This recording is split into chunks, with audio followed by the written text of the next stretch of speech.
Zitiv, nous vous promettons une demi-heure d'informations économiques périgourdines positives et que des bonnes nouvelles à l'occasion de ces rencontres des prix de l'économie Néo-Aquitain 2020. Bonjour à toutes, bonjour à tous, bienvenue ici au Palio, à Boulazac, une des communes clés de l'économie de ce département de la Dordogne. Aujourd'hui, on va parler des entreprises de ce département et des lauréats de nos prix de l'économie. Une édition spéciale évidemment adaptée à la crise sanitaire provoquée par la Covid. Habituellement, vous le savez, nous accueillons des centaines de personnes ici, mais le Covid nous l'interdit cette année. Pas de soirée à Périgueux, ni au Palio malheureusement, pas de montée sur scène, mais cette émission en live à voir, à revoir ou à partager. Vous la retrouverez grâce au replay sur les sites de sudouest.fr, Néo-Aquitain et aussi sur le site de la BPAK. Une opération possible grâce aux deux co-organisateurs de ces prix, la Banque Populaire Aquitaine Centre-Atlantique et le Journal Sud-Ouest. Merci aussi à nos fidèles partenaires, la région Nouvelle-Aquitaine, Kedge Business School, Poy International. Avec eux, cette année, nous avons pris la décision de ce virage numérique, une transition que de nombreuses entreprises vivent aujourd'hui et qui sera le mot-clé, transition de cette émission. Nous saluons d'ailleurs notre grand vainqueur Nouvelle-Aquitaine de l'année passée, c'était la société Schisler, elle est spécialiste de l'emballage en carton, et nous lui faisons un clin d'œil avec notre décor, car nous aussi, nous faisons notre transition. Merci enfin à nos partenaires départementaux qui nous rejoignent ici en Dordogne, Veolia, DS Automobile Group et Deluc, ainsi que la Chambre économique de la Dordogne et la communauté d'agglo Le Grand Périgueux. Il est temps maintenant de saluer les lauréats de cette édition, élus par un jury réuni en septembre. On les retrouve tout de suite sur le plateau. Pour le prix de l'innovation, on félicite l'entreprise BMI pour Bergerac Mécanique Industrielle, 3 lettres, 2 visages, un couple, à la vie, à l'entreprise. Bonjour Stéphane et Virginie, bienvenue. On va vous retrouver tout à l'heure. Vous êtes à côté de notre prix Startup, Régis Braun. Bonjour Régis, vous êtes aujourd'hui le représentant de la société Fibots. Vous faites des robots, on va en parler rapidement. Et puis enfin, le prix départemental. Vous allez aussi représenter ce département pour la finale régionale. C'est la minoterie Périgord Farine. Vous êtes là, Dominique Alafort, avec votre nouveau directeur commercial, Alban Alafort. Le même nom, une histoire de famille. Ça fait 90 ans que ça dure et que vous transmettez cette entreprise florissante. Avant de parler de cette longue histoire, je rappelle aussi que vous allez nous parler de cette actualité particulière qui est liée aujourd'hui au Covid et quel impact ça peut avoir sur votre activité. J'ai cru comprendre que vous n'avez jamais eu autant de production que durant le confinement.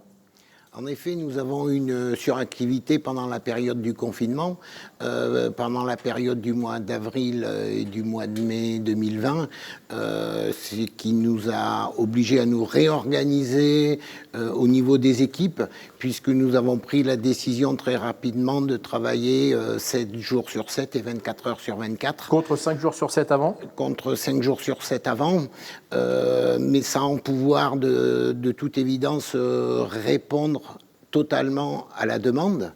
Ça nous a demandé des efforts de réorganisation et aussi un investissement tout particulier de l'ensemble de nos équipes. Aujourd'hui, c'est combien de salariés qui sont sur le pied ? Aujourd'hui, c'est 35 salariés pour un chiffre d'affaires de 25 millions d'euros. Alors justement, une activité totalement particulière pour vous aussi, puisque vous arrivez dans l'entreprise, vous avez fait le choix d'arriver en plein confinement. Est-ce qu'il y a un rapport de cause à effet dans votre choix ? Alors absolument pas, parce que la décision a été prise auparavant, mais les circonstances ont fait que mon arrivée s'est effectuée en plein premier confinement. On va en reparler tout à l'heure de ce mot transmission, transition. En attendant, je vais vous présenter un autre couple familial, puisque c'est un couple à la vie et dans l'entreprise, comme je disais tout à l'heure. Virginie et Stéphane, bienvenue. J'ai quand même une question avant qu'on parle de votre groupe, puisqu'on va parler de groupe rapidement avec vous, tant vous développez l'entreprise. Comment quelqu'un qui vient des cosmétiques et d'une école de commerce, et comment quelqu'un qui vient de la Gironde et de la Charente-Maritime vient reprendre une entreprise à Bergerac ? Qui c'est qui me répond ? Stéphane ? Écoutez, je crois que c'était vraiment un parcours familial de vouloir reprendre l'entreprise tous les deux. On a vraiment cette envie de travailler ensemble. Donc on vient tous les deux de deux grands groupes industriels.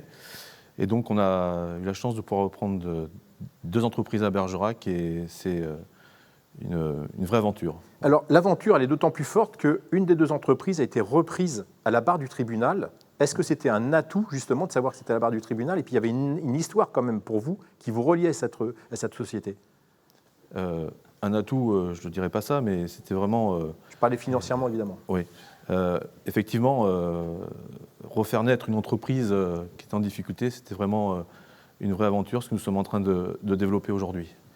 Juste un mot, Virginie, parce qu'on ne vous a pas entendu. Comment on redynamise, je rappelle, vous avez pris la direction, comment on redynamise une entreprise justement dans ces conditions, parce que c'est ce que vous avez réussi à faire. Avant tout, c'est mettre au cœur du sujet les hommes, parce que nous sommes sur une activité manuelle. On a des machines, évidemment, mais sans les hommes, on ne peut rien faire. Et c'était avant tout les sensibiliser à notre stratégie, à notre projet, et amener à une cohésion des équipes, parce que tous ensemble, on est plus forts. Et je pense qu'à aujourd'hui, il nous a fallu quand même 2 ans et demi, mais à aujourd'hui, on peut dire oui, on a une équipe avec nous, on a développé, on a doublé l'effectif. Le chiffre d'affaires est en développement et les clients, ça y est, nous font confiance. Vous dites ça avec un naturel qui fait qu'on a presque oublié que vous êtes en train de dire que vous avez doublé l'effectif. On va rappeler quand même que c'est une histoire de dingue ce qui s'est passé. Daniel Bozek de Sud-Ouest d'ailleurs a montré, je trouve, dans un beau reportage, comment vous faites vivre ce lien avec l'équipe. Mais rappelez-nous l'objectif. Vous avez dit on a une stratégie. Cette stratégie, elle a porté sur une société, puis une deuxième, et vous jouez la complémentarité. Rappelez-nous vers quel objectif vous allez et quel produit. Je te laisse la parole. Effectivement, aujourd'hui, on essaye avant tout d'apporter un service à nos clients, service complet au travers de ces 2 entreprises, puisque au travers des grands groupes nationaux pour lesquels nous travaillons, ils recherchent avant tout le service et la réactivité. Et avec nos hommes, avec nos équipes, aujourd'hui, on a une réactivité importante vis-à-vis de gros projets industriels. Et c'est ça aujourd'hui que cherchent nos clients. Vous avez 2 gros projets en ce moment. Vous avez envie, ça va faire plaisir aux élus qui vont nous rejoindre sur le plateau tout à l'heure, vous avez envie de développer, j'ai envie de dire, un village ou en tout cas une vallée autour de votre thématique. Et vous avez un modèle, c'est le modèle italien. Est-ce que vous pouvez nous dire ce que ça veut dire qu'on dit c'est un modèle italien? Oui, effectivement, quand dans le passé j'ai pu visiter des régions de l'Espagne ou de l'Italie, ce qui est frappant, c'est qu'ils ont des clusters industriels avec les différents métiers. Et en fait, en regroupant sur un même métier des compétences, on arrive ainsi à pouvoir regrouper sur un même territoire les compétences et de pouvoir offrir à nos clients, sur un même groupe, toutes les compétences et le service. Voilà. Tout ça en Bergeracois, avec quand même peut-être un développement, mais je sais qu'on ne peut pas rentrer dans le détail. Votre volonté aujourd'hui, c'est de grandir encore. Et Virginie, vous êtes en train de regarder pour acheter une nouvelle entreprise? Oui, tout à fait. Ça va aller jusqu'où? L'avenir nous le dira. En tout cas, ce qui est important, c'est qu'on a l'envie. Parce que c'est vrai que, compte tenu des circonstances du Covid, on ne peut pas dire que c'est facile de diriger des entreprises dans ces conditions. Mais en tout cas, on a fait le choix, nous, de continuer l'activité. Et maintenant, les salariés nous disent merci. Et on va voir jusqu'où. Mais en tout cas, on a une qui est en train de se finaliser et je pense que ça ne s'arrêtera pas à 3, puisqu'on a d'autres projets, pas totalement identifiés, mais qui vont nous permettre, en tout cas avec la 3e acquisition, d'aller sur un produit propre et d'intégrer un marché sur lequel nous ne sommes pas. Voilà. Et de pouvoir amener ces compétences aussi sur le Bergeracois, qui nous est cher, même si on n'est pas natif du Bergeracois.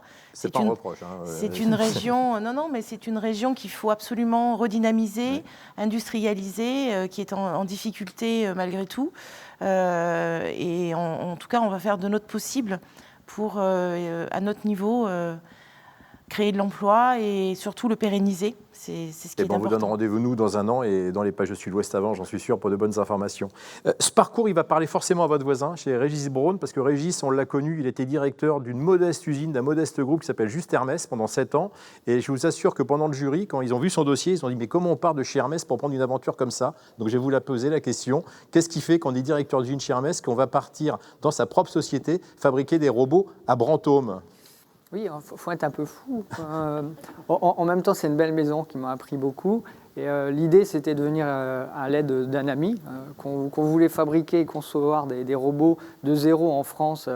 Les 2 personnes qui ont démarré ça en 2010 à Paris, ils avaient l'expertise en mécanique et en électrotechnique. On va aller voir, c'est des robots de nettoyage, qu'on n'imagine pas des robots de la guerre des étoiles. Non, voilà. c'est des robots qui aident à la pénibilité, des robots pour balayer des grandes surfaces en autonomie complète, donc industrielle et commerciale. Donc l'idée, c'est de venir aider ce groupe de démarrage, puisque une fois que vous êtes dans la conception, il faut industrialiser. Industrialiser, ça veut dire revoir les plans, revoir les gammes de fabrication et partir de zéro. Donc j'en avais forcément envie, sinon je ne serais pas allé, après avoir effectivement demandé à mon épouse si j'avais le droit. Elle m'a accordé. Et elle vous dit oui. Vous m'avez dit quelque chose d'important aussi par rapport à la Dordogne, c'est que votre épouse était ravie de rester ici pour la qualité de vie. Ça compte qu'on fait ses choix. Oui, il fait bon vivre ici, je le dis, depuis 2010 on est ici. Moi ce que j'ai vu c'est que déjà en fait il y a pas mal de gens qui ont envie de venir au vert, on a tout ici pour.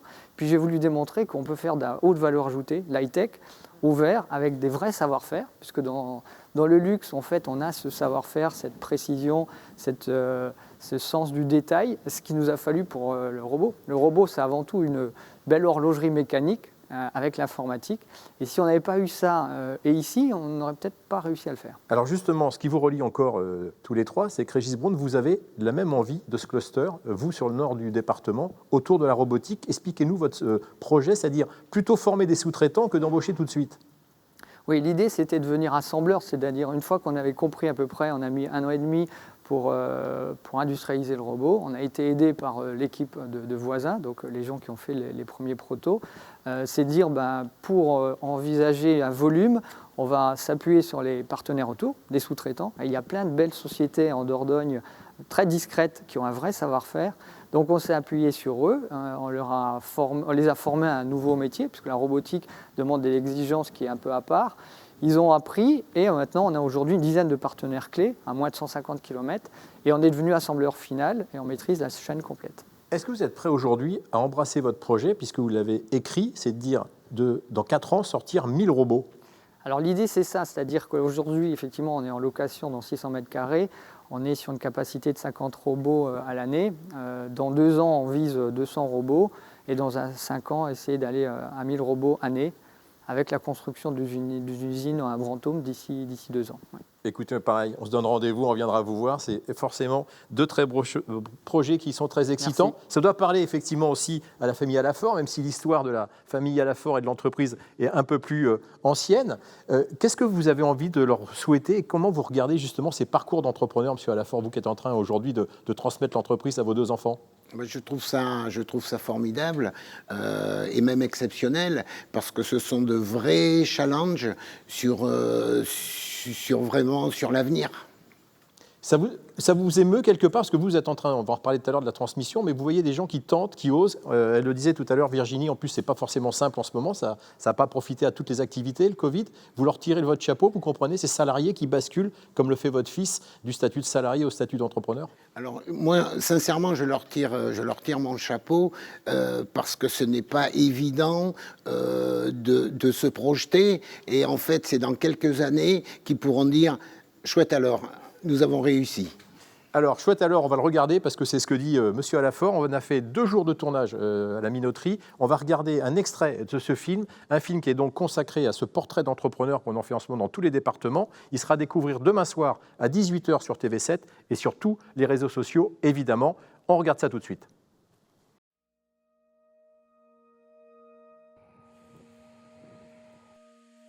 Périgord Farine, Minoterie Alafort, c'est une grande famille, avant tout.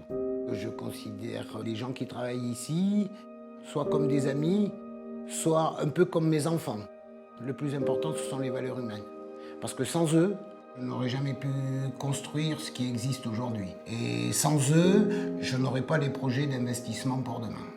L'entreprise transforme 70 000 tonnes de blé et conditionne 50 millions de sachets de farine à l'année. Je me retrouve dans une société à taille humaine, très familiale, et c'est ce qui me plaît aussi. Allez, un aperçu qui donne, j'en suis sûr, très envie à tout le monde de voir la suite. Je vous le rappelle, c'est demain à 18h sur TV7 et sur tous nos réseaux sociaux, des portraits d'entrepreneurs qu'on retrouve dans tous les départements. Des entrepreneurs et des entrepreneuses, justement, nos experts qui nous ont rejoints les connaissent bien. On va d'abord saluer pour la région Nouvelle-Aquitaine Pascal de Guillem. Bonjour Pascal. Bonjour.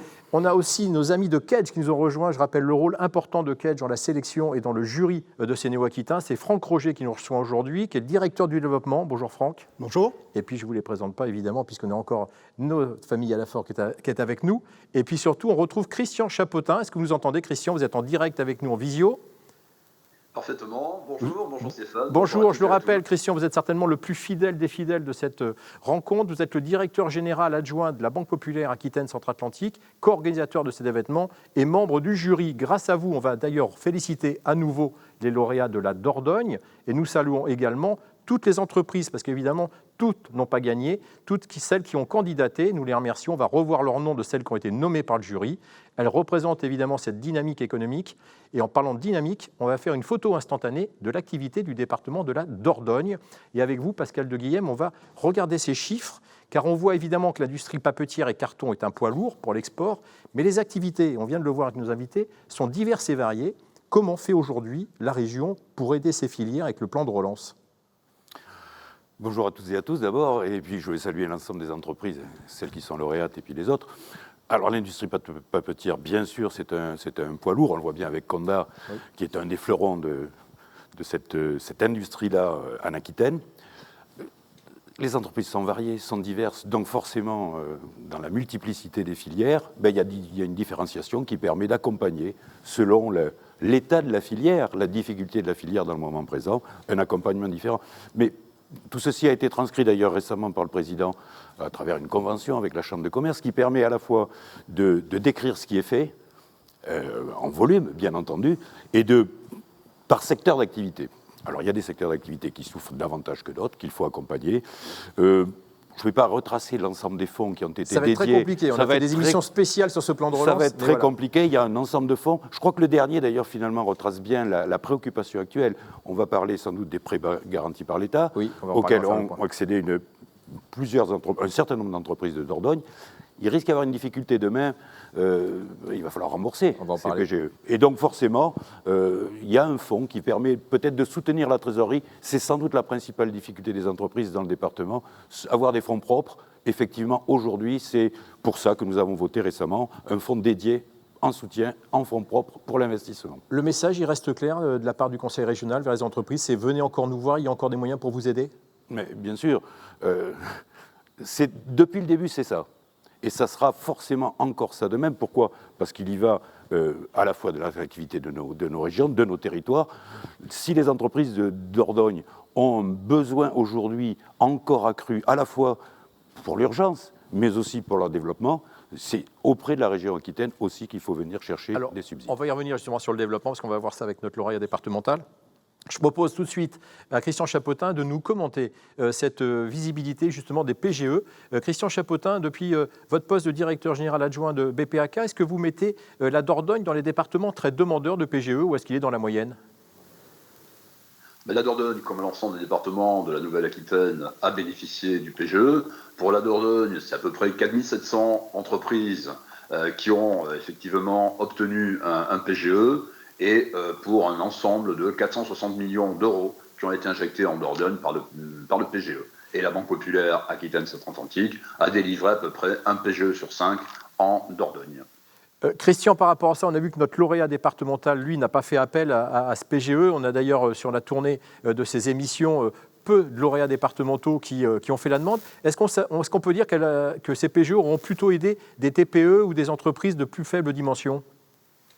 Non, ça a aidé en fait l'ensemble des secteurs d'activité économique. Bien sûr, plus facilement certaines petites entreprises, comme on l'a dit, qui ne bénéficient pas de fonds propres ou qui avaient peu de trésorerie et compte tenu de difficultés sanitaires et économiques, ont été amenées à l'obtenir. Mais tous les secteurs sont représentés en termes de PGE et c'était une excellente solution proposée par les pouvoirs publics et le secteur bancaire, car sans ça, ça aurait été très compliqué de pouvoir continuer à maintenir l'activité. Le représentant Pascal de Guilhem le disait à l'instant, et avec raison, dans PGE, il y a le P de prêt, ça veut dire qu'il faudra rembourser. Est-ce que le banquier que vous êtes s'inquiète justement de ces échéances pour certaines entreprises ? Non, le banquier ne s'inquiète pas. Je répète, on est tous partenaires privés, partenaires publics, on est tous unis pour sauver toutes nos entreprises, et particulièrement celle de Dordogne aujourd'hui, de continuer à les accompagner pour que le jour où on assistera à une reprise, toutes nos entreprises soient encore en vie pour participer à cette reprise. Christian Chapotin, justement, on a bien vu, donc vous soutenez ces entreprises. Et alors, le paradoxe, peut-être que ce n'en est pas un, vous allez nous le commenter, c'est quand on regarde les chiffres en Dordogne, on se rend compte que le solde entre les créations d'entreprises et la disparition est très positif pour les créations. Et paradoxalement, encore une fois, on a moins de disparitions d'entreprises cette année que l'année précédente. Est-ce que tout ça n'est pas un peu artificiel finalement et est-ce qu'on n'a pas à craindre une année 2021 un peu compliquée ? Alors forcément, les chiffres peuvent être comme ça, on peut s'en féliciter. Au niveau du territoire national, c'est moins 38% de disparition d'entreprises en 2020. Pour autant, c'est lié à tous ces efforts de soutien qui ont été faits par l'ensemble des acteurs pour maintenir nos entreprises en activité. Mais malheureusement, il y aura, et la situation dure. Je rappelle qu'au départ, quand on a lancé toutes ces mesures d'aide, entre autres le PGE, tout le monde misait sur une reprise en 2021. Nous sommes déjà 2021 bien entamés. On voit que malheureusement, les conditions sanitaires continuent à être présentes, voire s'aggravent un peu actuellement. Et donc la reprise qui était prévue pour 2021 n'aura pas lieu. Alors qu'on va rentrer dans une phase où effectivement on parle du remboursement des PGE. Je rappelle simplement qu'en 2020, nous avons une croissance négative en France autour de moins de 10%. Et que pour 2021, compte tenu du contexte actuel, les prévisions de croissance par rapport à 2020 sont de plus 4%. Ce qui veut dire qu'on n'aura toujours pas en 2021 retrouvé le niveau de 2019. Ça veut dire quoi ? Ça veut dire qu'il y a des entreprises qui disparaissent, ça veut dire qu'il y a des emplois qui disparaissent, et ça veut dire qu'il y a de la dette et des subventions qui s'accumulent. Donc le sujet, c'est un sujet effectivement sanitaire, dont il faut sortir le plus rapidement possible. La solution, sans être médecin, on la connaît, c'est effectivement le vaccin. Pour autant, nous allons continuer à accompagner, à soutenir et à maintenir l'emploi en Nouvelle-Aquitaine. Le message est bien entendu. On sait aussi que les entreprises qui veulent survivre s'adaptent et on a ça autour de nous là, tout à l'heure avec les lauréats. On va en parler de cette adaptation, de cette transition avec vous. Franck Roger, je le rappelle, vous représentez Kedge. Alors pourquoi Kedge ? Parce que vous faites de l'accompagnement justement de ces entreprises qui ont besoin de prendre le virage souvent de la transition auprès des chefs d'entreprise et des salariés. Quel rôle jouez-vous ? Exactement. Comme vous dites, c'est un rôle d'accompagnement, à la fois de formation, mais d'être présent auprès de ces chefs d'entreprise et de former les gens. Donc ce rôle est quelque chose de vital pour nous aujourd'hui. Ça peut prendre quelle forme ? C'est-à-dire qu'aujourd'hui, une transition, on l'a vu tout à l'heure avec le vainqueur de l'année passée, qui était un spécialiste du plastique qui passe sur le carton. Vous allez jusqu'à accompagner cet accompagnement RSE, par exemple, ou transformation environnementale ? Complètement. Alors aujourd'hui, c'est un axe majeur. Si on regarde au niveau de Kedge, simplement pour citer quelques exemples, tous nos étudiants apprenants sont formés sur ce qu'on appelle le SULI-test, qui permet de se caler, de comprendre un petit peu les enjeux RSE autour des 17 objectifs de développement durable. Deuxième sujet, aujourd'hui, nous mettons en place, notamment au travers de la fresque climat, nous avons accompagné l'ensemble de notre écosystème, nos étudiants, sur des ateliers de co-création et de compréhension de ces enjeux. Et plus particulièrement, je dirais, nous accompagnons des parcours sur les métiers de demain, notamment sur la décarbonation et les enjeux pour ces axes-là. Alban, vous êtes un diplômé d'école de commerce, je vous y acquiescez en entendant la personne de Kedge. C'est quelque chose qui vous parle justement pour le jeune entrepreneur que vous êtes en train de devenir en prenant la suite de votre père avec votre frère, cette obligation ou en tout cas ce passage vers des mouvements RSE et de protection environnementale avec l'industrie ? Oui, aujourd'hui ça fait partie prenante de l'activité d'une entreprise. Je pense que c'est un passage qui doit être complètement intégré et qui ne doit pas être subi, mais qui doit être vécu par l'ensemble de l'entreprise. Et est-ce qu'on le fait, entre guillemets, par vocation ou militantisme, ou est-ce qu'on le fait parce que le client l'attend et que c'est indispensable sur le marché ? Aujourd'hui, en ce qui nous concerne, on le fait pour les deux raisons. On l'a toujours fait sans le savoir. On ne mettait pas forcément de mots ou de pratiques dessus, mais ça nous a permis aussi d'aller plus loin dans la démarche. Si on prend l'activité concrètement chez vous, c'est-à-dire quoi qu'on va faire savoir plus précisément d'où vient l'approvisionnement, où ça part, enfin, c'est quel angle ça prend ? Aujourd'hui, 98% de nos matières premières viennent de Nouvelle-Aquitaine, donc des circuits courts. Ça vient aussi notre site de production est implanté en pleine nature, oui, au bord de l'eau. Donc, nous, on le vit tous les jours. Je crois que le RSE, on y travaille sans le savoir depuis des années et des années. Ça fait réellement partie de la culture d'entreprise. Alors, ça doit faire plaisir à Pascal De Guilhem, parce que le mot transition, en ce moment, à la région, on entend énormément ça. Le président Rousset, j'ai l'impression, a adopté ce mot là pour l'année 2021. Qu'est-ce que vous faites justement à la région pour accompagner ces entreprises qui ne sont pas forcément tout en avance, comme peut l'être notre lauréat départemental, et quels moyens il vous reste pour les encourager à le faire ? Ce n'est pas une nouveauté 2021 d'abord. Ça a été J'ai l'impression qu'on l'entend beaucoup. On l'entend beaucoup et d'ailleurs ça se traduit dans les aides qui sont apportées aux entreprises. Ouais. comme l'ont dit M. Roger et les entreprises, c'est un besoin de garantir la pérennité des entreprises, que de s'adapter et que de se transformer. Transformer les modèles de production, c'est essentiel. C'est s'inscrire dans un schéma vertueux pour l'avenir. Qui a un nom chez vous en plus? Non, c'est Néoterra. Alors, il ne faudrait pas réduire l'action de la région à Néoterra, mais c'est vrai que je crois que dans les dernières commissions permanentes, celles qui attribuent les aides, c'est presque la moitié des aides qui ont le label Néoterra. Donc ça veut dire quelque chose, ça veut dire que les entreprises aussi se sont emparées de cette perspective-là et de cette obligation-là. On l'a vu dans la formation initiale et puis formation continue, formation dans les entreprises. C'est sans doute la voie de l'avenir et c'est celle qui est empruntée aujourd'hui de façon massive. Ouais. Christian Chapotin, justement, on parlait tout à l'heure des aides économiques qu'il y avait dans cette crise sanitaire, mais là on parle d'aides différentes. Est-ce qu'on a encore les moyens, qu'on ait une banque comme la vôtre et comme toutes les banques, d'accompagner les entreprises pour cette période de transition? Non seulement on a les moyens, mais je dirais qu'on a l'obligation. Le métier de banquier, c'est d'accompagner l'ensemble des changements de la société, et ce que nous faisons au quotidien avec les demi-collaborateurs d'ACA. Dans cette période-là, effectivement, nous distinguons 3 temps quand même. Il y a un premier temps qui est le temps actuel, qui est le temps de sauver nos entreprises, les maintenir en vie, maintenir l'emploi, maintenir les compétences. Je rappelle que toutes les entreprises n'ont pas réouvert, il y a encore des secteurs qui sont fermés. Je pense aux cafés, hôtels, restaurants, mais il y en a d'autres. En Dordogne, les cafés, hôtels, restaurants, juste 2 chiffres, c'est à peu près 1700 entreprises et c'est pas loin de 4000 emplois plus les saisonniers. Et quand on regarde ça, il y a toutes les filières amont qui approvisionnent ces entreprises, et je pense à la filière avicole, que ce soit la filière viticulture aussi, qui sont en difficulté. Donc il nous faut, dans un premier temps, actuellement, le temps présent, c'est le maintien de toutes nos entreprises en vie, c'est le maintien de la richesse sur nos territoires. Le deuxième temps, et qu'on est en train de préparer et que l'on prépare, et ça a été abordé par vos intervenants, c'est le temps de la reprise. Pour la reprise, il y aura cette phase effectivement de mise en remboursement des PGE, mais il y a aussi la nécessité pour les entreprises de renforcer leurs fonds propres. C'est ce que nous travaillons avec les prêts participatifs qui permettent à une entreprise d'augmenter ses fonds propres et de pouvoir à nouveau réinvestir, mais ce coup-ci avec des prêts destinés à des investissements productifs. Et puis, il y a ce troisième temps, mais que nous travaillons en même temps, qui est le temps que nous qualifions des transitions, car il y a plusieurs transitions. Bien sûr, il y a celle que vous avez abordée, qui est la transition écologique, qui nous est très chère à notre banque, mais qui est chère aussi au territoire de la Nouvelle-Aquitaine, et nous l'accompagnons d'ailleurs avec le Conseil régional au travers de notre participation dans certains fonds. Il y a la transition aussi numérique et digitale, qui est très importante, et là aussi nos partenaires, avec nous-mêmes, l'accompagnons. Aujourd'hui, vous l'avez vu par exemple avec le Click and Collect, qui a nécessité pour nous d'équiper un grand nombre de nos clients en site internet marchand avec des moyens de paiement modernes. Il y a tous ces sujets-là qui sont très importants et qu'il ne faut pas oublier. Et puis, il y a le sujet de la transition que j'appelle sociétale. Et ça là est particulièrement intéressant. Elle concerne les mobilités. Elle concerne un simple exemple, mais il y en a plein comme ça, sur le télétravail que l'on a tous pratiqué en masse quand c'était possible à certains endroits. Ça change quand même quelque chose. Il va se passer quelque chose sur ce sujet-là.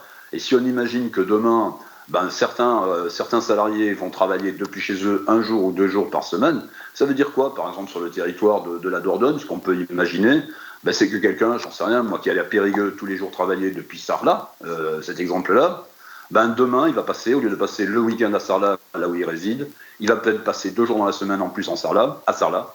Et qu'est-ce qui va se passer? Le commerce local va se redévelopper, une vie locale va encore se développer, des commerces de proximité vont peut-être se créer, voilà, et tout ça va redéployer différemment nos territoires. Donc c'est tout ça que nous accompagnons. Je vous en ai fait une synthèse, mais elle est beaucoup plus longue que ça.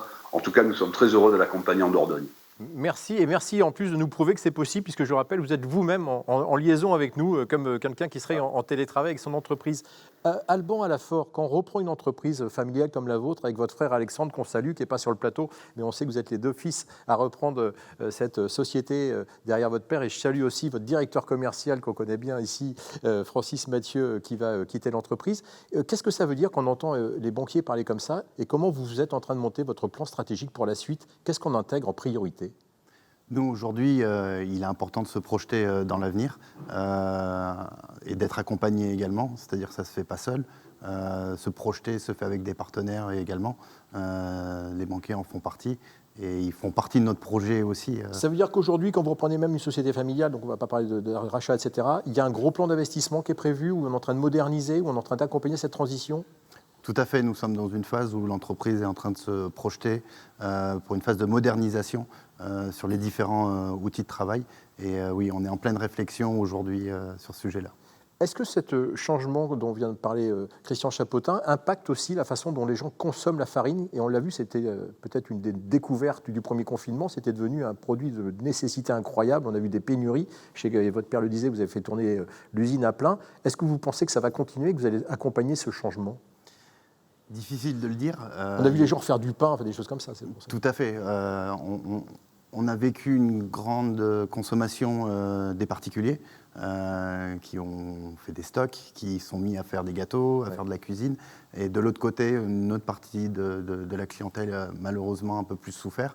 Vous avez parlé de la partie restauration?